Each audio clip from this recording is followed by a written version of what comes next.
টুনি আর টিঙ্কু একদিন রাতের বেলায় ঘুমাচ্ছিল। হঠাৎ করে টিঙ্কু শুনতে পায় কে যেন বাথরুম থেকে হাসছে।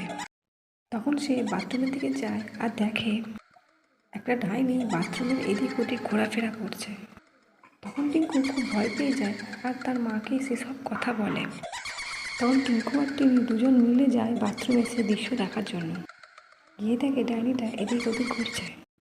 সকাল হলে টুনি এক সাধু বাবাকে তাদের বাড়িতে নিয়ে আসে, কিন্তু ডাইনিটা তখন সেখানে ছিল না। সাধু বাবা তার জাদুর সাহায্যে দেখে টুনিকে বলে, টুনি, এ তো তোর ছেলে টিঙ্কুর রক্ত খেতে এসেছে। যদি একবার টিঙ্কুর রক্ত পেয়ে যায় তাহলে সেখান থেকে চলে যাবে। না না সাধু মশাই, আমি কি করে আমার ছেলের রক্তকে দিই বলো? তখন টিঙ্কু বলে, সাধু মশাই, আমার রক্ত খেয়ে যদি এই ডাইনিটা এখান থেকে চলে যায় তাহলে আমি আমার রক্ত দিব। এরপর টিঙ্কু তার গায়ে রক্ত সেই ডাইনিটাকে খেতে দেয় আর সেই ডাইনিটা আছে রক্ত খেয়ে সেখান থেকে চলে যায়।